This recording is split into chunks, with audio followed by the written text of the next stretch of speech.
I didn't see a need for Jesus in a way. Like, I knew that he was there with me. I knew that I had accepted him. So for some reason in my mind, I thought that like his grace was going to cover me. So I would do stuff. I would know it was wrong. And afterwards my conscience would kind of kick in and I would go, oh, I don't like how that made me felt or something. But I would still be like, oh, it's fine because Jesus will forgive me. Welcome to this week's episode of the His Hill Podcast.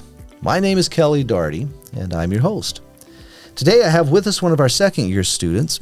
This is a treat for me because she is a second-generation Torchbearers student. Her parents were students, and then her uncle, her aunts. I think there were.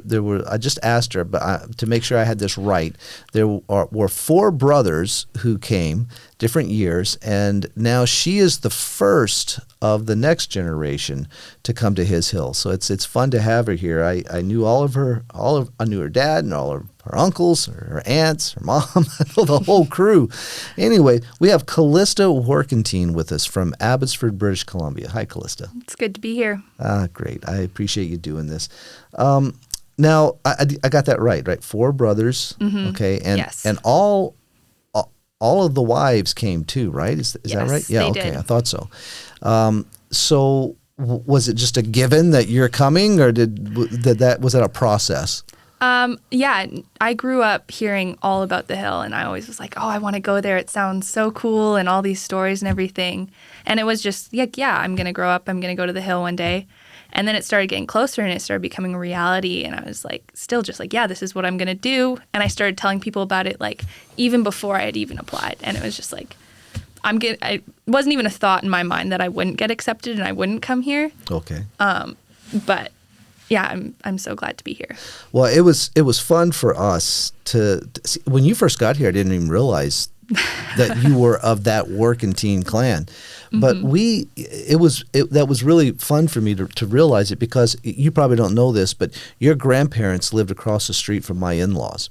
So we used to visit with your dad and the uncles and all when we would go back up there, and there was once or twice that they had us over to the house. So we're there in the house with your grandparents, with all the brothers, their wives, and some of them were just girlfriends at the time. But and so we would all get together, and it was always nice to get together with them. Your grandparents were always so really fun. Just generous people, really fun people. So it was fun for us to see that you're here.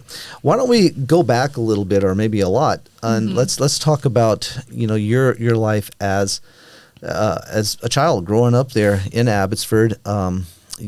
What was that like for you? Yeah, I'm the firstborn.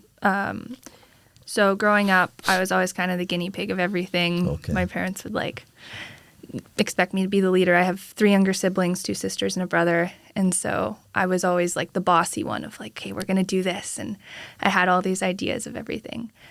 But growing up, my parents, strong Christian people, grew up in church and everything. I was in the same church basically my whole life so far. And just going to Sunday school, occasional youth groups. My church was really small, so I actually didn't have a youth group there, but I would go with different friends to different ones and things, and it was, very, very sheltered, but it was a lot of fun. As you're saying that, I remember now that the church you grew up in, actually the first 2 pastors of that church, the founding pastor and the one that took his place, all were both alumni of His Hill. Yes, they were. So that's really interesting. Wow, you've really been around the His Hill and your whole life. Wow, that's interesting. Okay, so small church, no youth group, but you were attending another youth group in the area. What was it like for you with Christ? Did you struggle, at all with this family of all these believers and strong believers too, or did you fit into that? I think when I was really little, I definitely didn't fully understand everything that was going on around me, but I knew I wanted to be a part of it. I think I first prayed with my dad when I was like 6 or 7, but I didn't understand how it worked. So I like went back and forth for a couple weeks. I don't even know how long, of just like every night I would consistently pray for Jesus to come into my heart. And I thought it was like a light switch of like, I prayed one time, it worked. 2 times he would go out. And like, I don't even know where I got that like theology from or anything. I know my parents didn't tell me that. But yeah, I was always just so scared that it didn't work and that I was going to go to hell, and I really didn't want that. So I think my parents, they found out because I would after they would leave, then I would pray. And so they kind of explained to me that no, like once you do it once, that's enough. Jesus is with you. And so, yeah, after that, I was always just so excited of like, oh, I have this friend named Jesus, and like go to Sunday school, and it was always so exciting, and I loved it. How old were you? Like around 7. Okay. Yeah, I was pretty. I don't remember really. I do remember sitting in my bedroom. My sister had this like bunk bed above me, and she would be up there, and she would peek her head down, and as we were praying, and like it was always this really sweet time. And my parents were very intentional of like praying and reading the Bible and everything, which was really nice. And I always loved like when we would go to family gatherings, sometimes we would hold hands, and it would be this really funny thing, or like we would just sit there and like say a German prayer together or something before meals. Yeah. Yeah. Okay. So I cut you off. You know, you better say something. You go moving forward. How did things go? Yeah. As I started to get older, I think church started to get less and less interesting for me. A lot of my friends started to leave our church for various reasons. And so just as that dynamic started to change, I started to lose that joy. And it kind of became a chore of like, oh, I have to read my Bible, and I have to go to church and sit, and it's boring. And then I just follow mom and dad around until we can go home and eat. And like, it became a chore, and I didn't enjoy it anymore. And yeah, it didn't help that I didn't really have any friends at church because all of my friends were leaving, and there was no youth group or anything. So that definitely put a damper on that. But my parents both just kept encouraging me to continue reading the Bible. And I think throughout the years then, it was never a thought in my mind of like, I'm going to just stop going to church. It was always just like, I'm going to keep going even if I don't like it. And I can't imagine my life without Jesus in that way, even though there were times when I just wanted to stop. Okay. So, growing now, moving into middle school, what were those years like? So I was in a public traditional school from K to 5, and then grade 6, I moved to a public middle school, and that was a very big culture shock.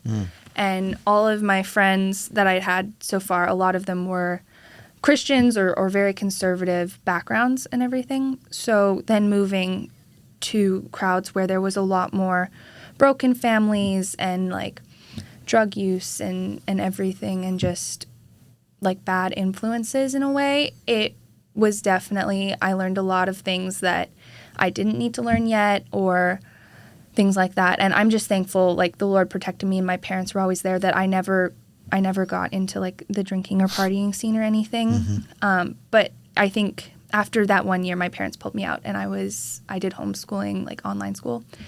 But I think if I had stayed for even another year, I would be in a very different place in that.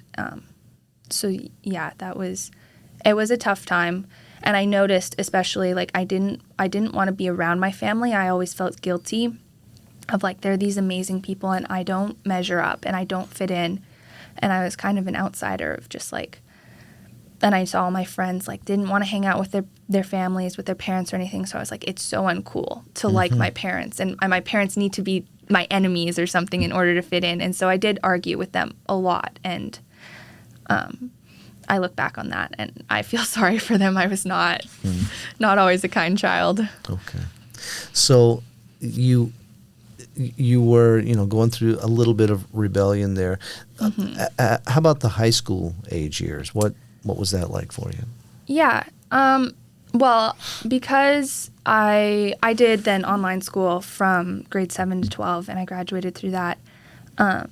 But when I was in grade 7, all my siblings were still in public school, so my mom was very, very involved there. So I was left home alone a lot.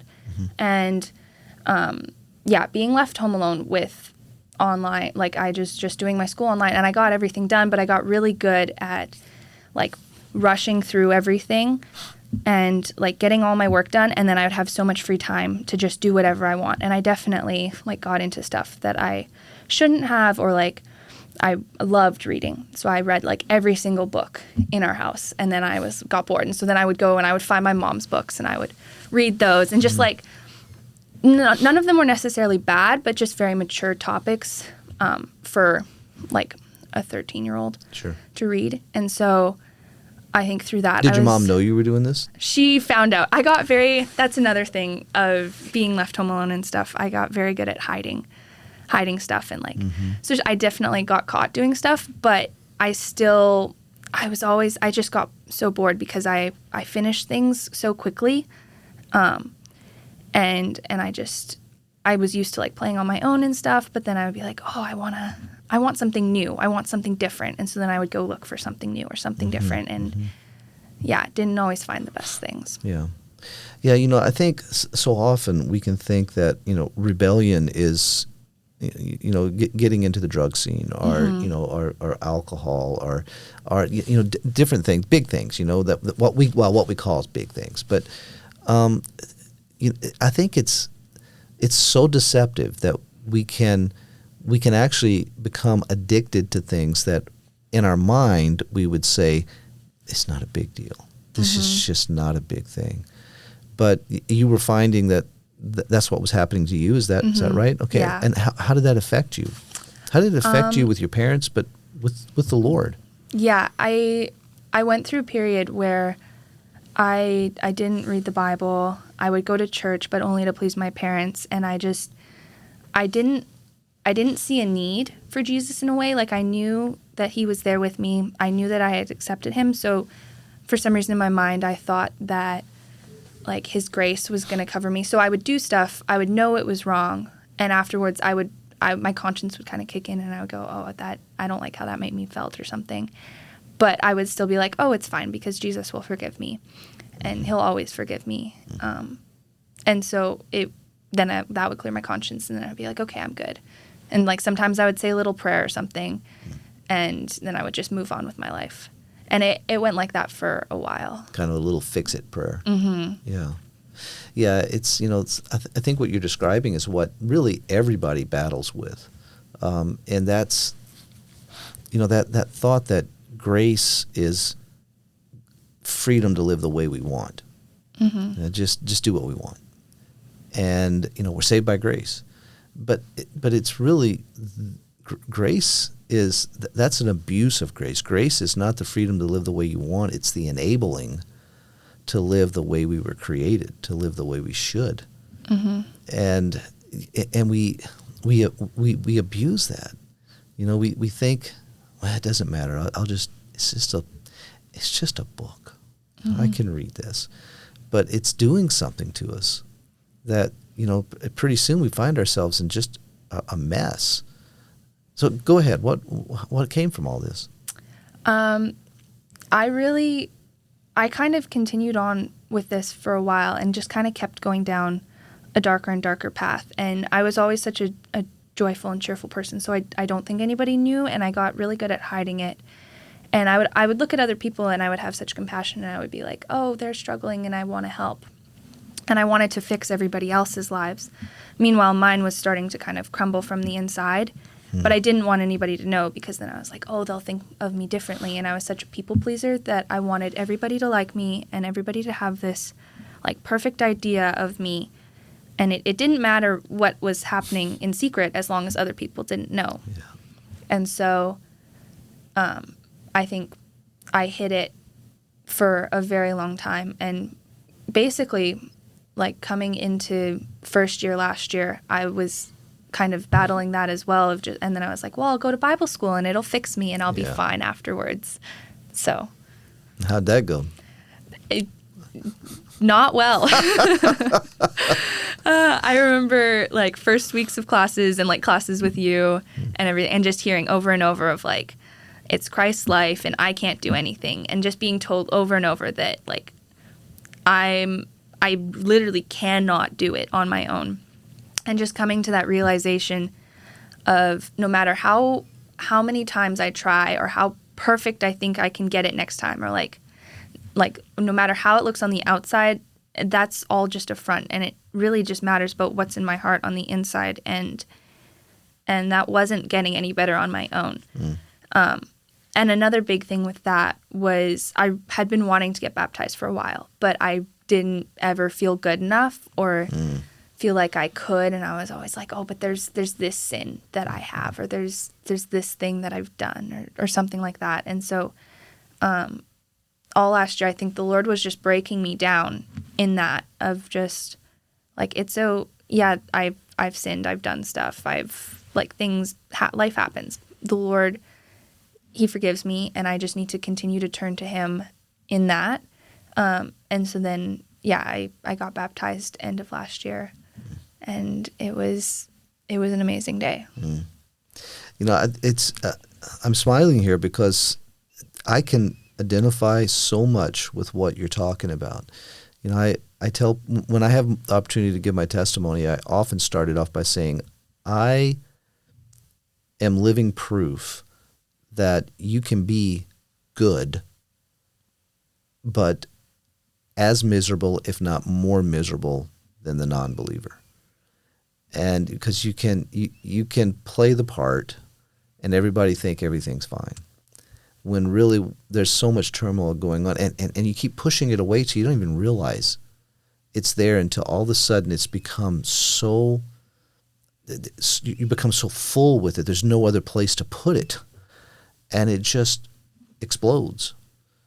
And, you know, for me, there was that same thing of just seeing, oh my goodness, I have knocked myself out for 14 years, you know, since I had become a believer. And I have made no progress. You know, I have digressed instead of progressed. And, you know, and I had scripture knowledge. I was already teaching, you know, as an intern, as a youth pastor intern. I had my Bible degree.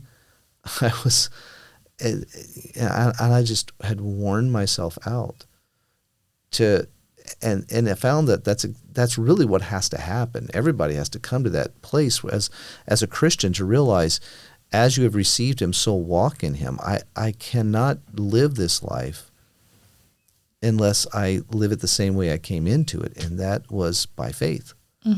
And the Lord shows himself so faithful in that. You know, when you trust him, you start trusting him and stop trusting you. The things that he does is beyond what we can understand. So how has that been for you? I mean, was it a light switch moment, or was it something that slowly? I think it was more slow for me. There wasn't, because I grew up, like you were saying before, with so much truth and hearing all these things that I knew all of this in the back of my mind. I just had never really put the pieces together. And so slowly through being here, I started like realizing of like, oh, that's what they meant when they said that, or like little things here or there. And like, I think also I had such strong expectations of everything of like, I'm going to get my life fixed, and oh, maybe I'll like get a boyfriend out of it or something, because all of my uncles had come and everything. Right, and I was like, I'll go. And they all like coming here, all the jokes about bridal school and everything. And so I think coming with those expectations, and then coming here and realizing like, no, I need to learn how to be content with Christ by myself in this time, and learning all that.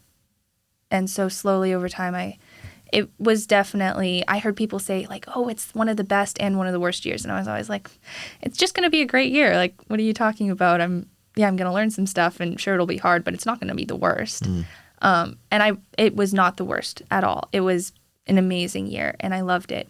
But there were definitely hard times where I would just be sitting like either alone or with a friend and just like talking and crying and pouring my heart out of just like I need Jesus.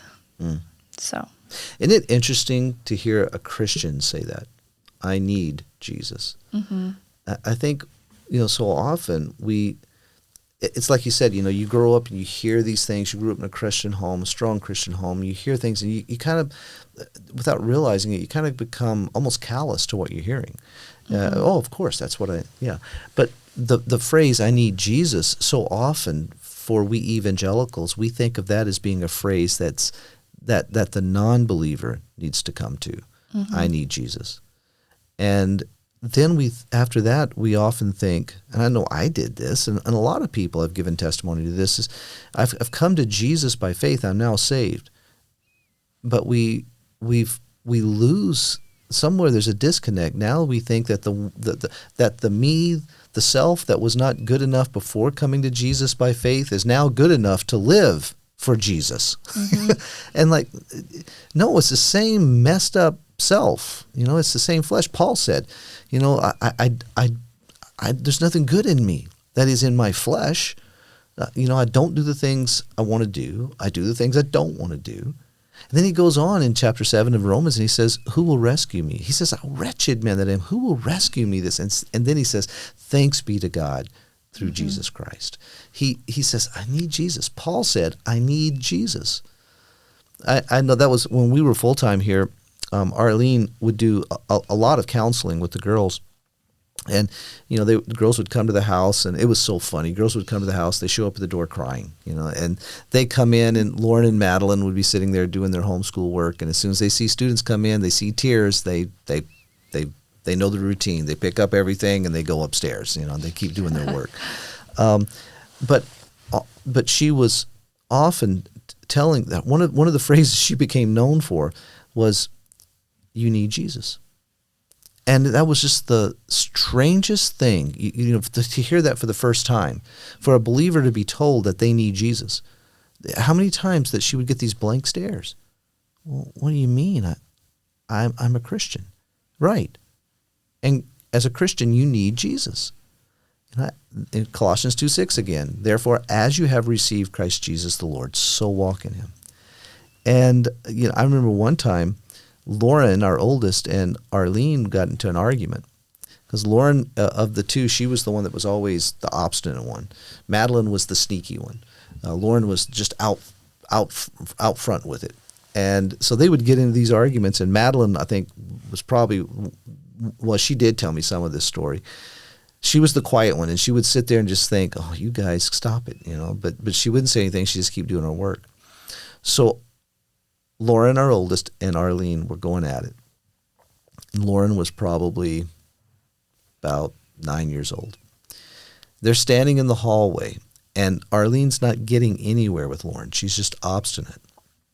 And so finally, and they both are angry, Arlene looks down at this little 9-year-old and says, Lauren, you need Jesus. And Lauren looks up at her and says, Mommy, you need Jesus too. And Arlene just said, oh my goodness, you're right. Let's go to him together. And so that was a phrase that Arlene was known for with the students. You need Jesus. And I appreciate you saying that, because that's what we're missing. Mm-hmm. We don't, we know our Bibles. We know our memory verses. We know the stories. So much so that so often, people will hear, they will hear this message, the gospel, that Christ is your life. And it's appealing because we agree with all the words. It's like you said, I've heard these things growing up. But there's a disconnect. We're hearing these words, but we're hearing them and we're hearing them through the filter of my flesh and how I need to fix my flesh up. Not with the idea that there's nothing good in me. I need Jesus. And so, anyway, you got me fired up, and I'm starting to preach here. So I'll digress here. I'll back down. But I appreciate that. So this is what the Lord did with you in the first year. Mm-hmm. What was your reason for staying for a second year then? Well, my mom would joke that I didn't get a husband the first time around, so, but that is not my reasoning. That countless times I've had to explain that one, but I felt like my first year time just wasn't done. It was getting towards the end, and I was just like, I was praying. I was like, Lord, if you want me to go home, then I want to go home, even though I'm scared and I don't have a plan and I don't know what to do.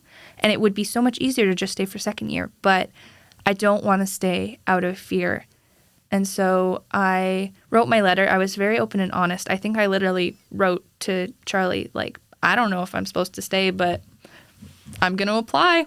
Okay. And I got my acceptance letter, and then I kind of knew. I was like, yeah, this is where I need to be right now in this. And my family was so supportive of that. They were kind of expecting it in a way. I know my dad, he told me afterwards, he was like, yeah, I knew you were going to get sucked in.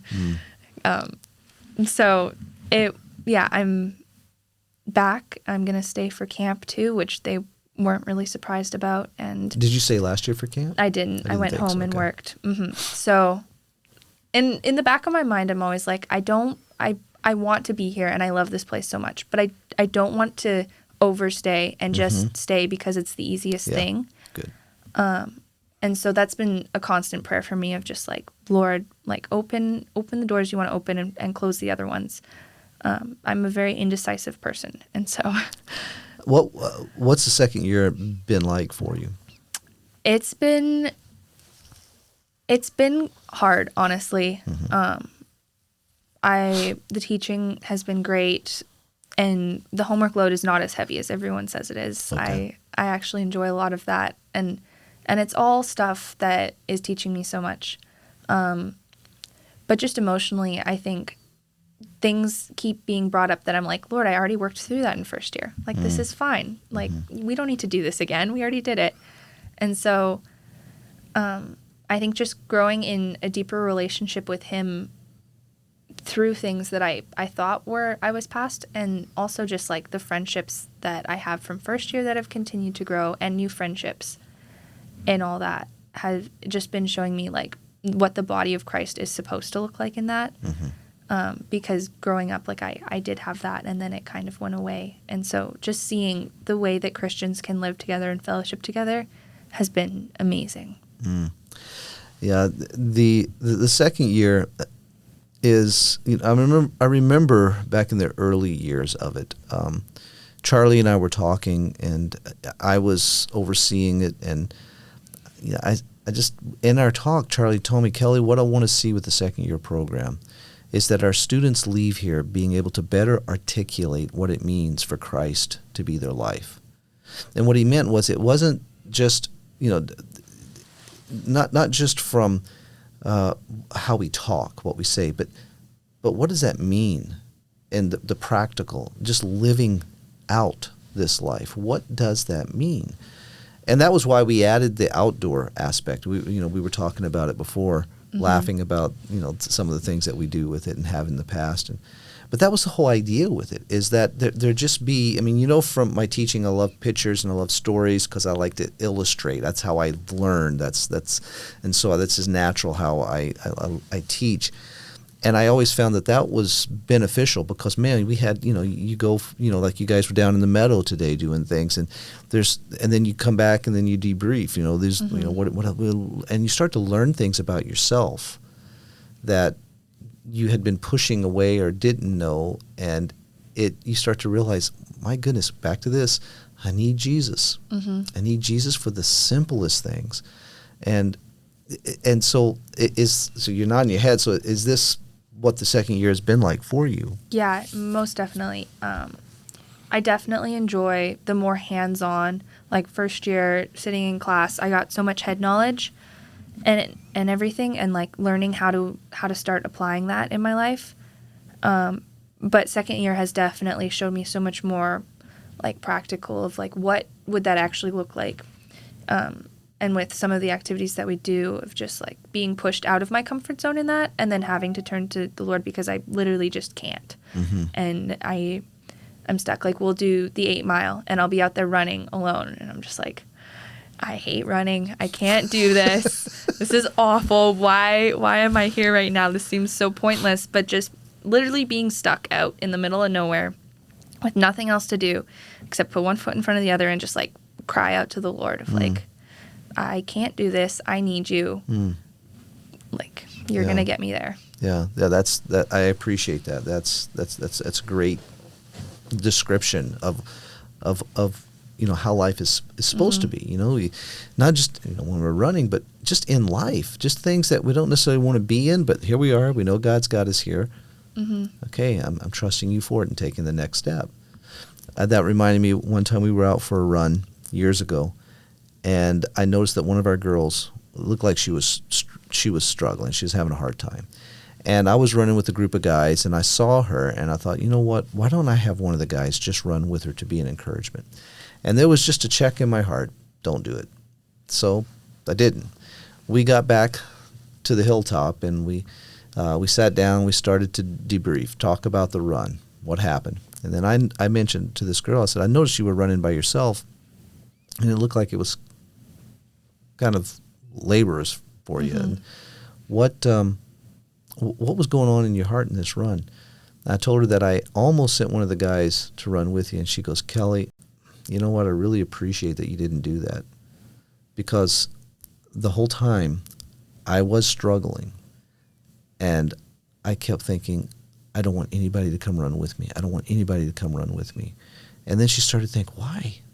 Like she was a social person. Why do I not? And then she said she realized, oh, I don't like for anybody to see me struggle. And I said, really? She goes, really? And, she started to see that, the Lord revealing something to her in the midst of something she didn't really want to be in. And she realized, this is a problem of mine, where I wear the mask and I pretend, I do the best I can to pretend that I've got this, I can handle this. And she realized, I can't. I need Jesus. And, what a great lesson to learn, as you go on and whatever the Lord has for you in life, to learn these things. So you're going to stay for camp. Was that a big decision? It was difficult. There's definitely other things that I would want to do. And I think last year I wanted to do it more even, and it just didn't work out. And so this year I definitely think that this is where the Lord has me for that. And I'm so excited. Good. We often say that, we don't want to say it in such a way that people think that we feel like they're making a mistake by not staying for camp, because we don't believe that. But so many people who have stayed for summer camp tell us, I'll ask them at the end of this summer, so how was it? And they say, Kelly, I am so glad I did it, because it was the perfect practicum after having all of this training, all of this theory type thinking, thinking through things. And then you're in this situation and you're physically and spiritually and mentally worn out. And you're confronted with this. Do I believe that Jesus has me? Do I believe that he's my life? Will I trust him and deal with what's in front of me? And I think, that's, we tell people when they come. I love it. Years ago when Charlie used to do a lot of the orientation for our summer staff, he would tell them, okay, look, it's hot. And people hear us say that, but you have to be here to understand what we mean. It is hot. It's if you have not grown up in the South, you think you know what hot is. It's kind of like people live in the North. You think you know what cold is. It's what's the opposite thing here. It is hot. And he would tell them, okay, guys, it's hot. So dress to sweat, and you'll be okay. And so, it's that kind of atmosphere that you're in. And then you've got these kids. And when you come into camp at the beginning of the year, everybody's just fired up. I'm just going to be this spiritual giant, lead these kids to Jesus. And it's just going to be, this is going to be great. And after the first week, sometimes after the first day, they start to think, what have I gotten myself into? But then it's such a beautiful thing to be there and to know, no, Jesus has this.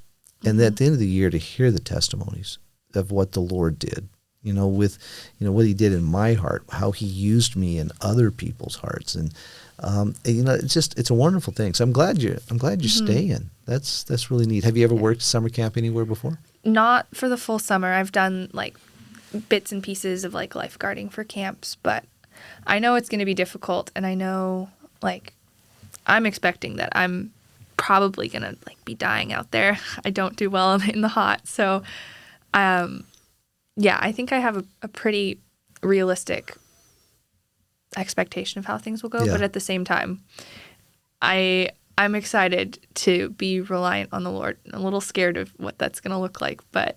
Well, no, that's a good way to go into it. As far as the heat goes, you'll acclimate.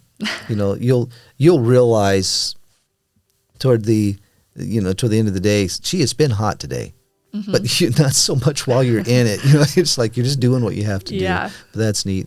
We have Mary, another second-year student, who's sitting here listening to us, and she just keeps laughing about this. Were you in camp last year? No, but you grew up down here. Yeah, and so you know the heat. So she's just laughing as we talk about it. We're going to have Mary on. I told her we're going to have her on later on this year, so you'll get a chance to meet her. Exciting. Yes, it is. Well, thanks for coming and spending this time with me. Yeah, it's been a pleasure. Thanks for tuning in to the His Hill podcast today. You've been listening to our host, Kelly Doherty, along with one of our second years, Kallista Warkentin. Remember to keep your eyes fixed on Christ. He is our firm foundation, and with him, we can stand secure. Thanks again for listening in. I'm Lizzie, and we'll see you next week.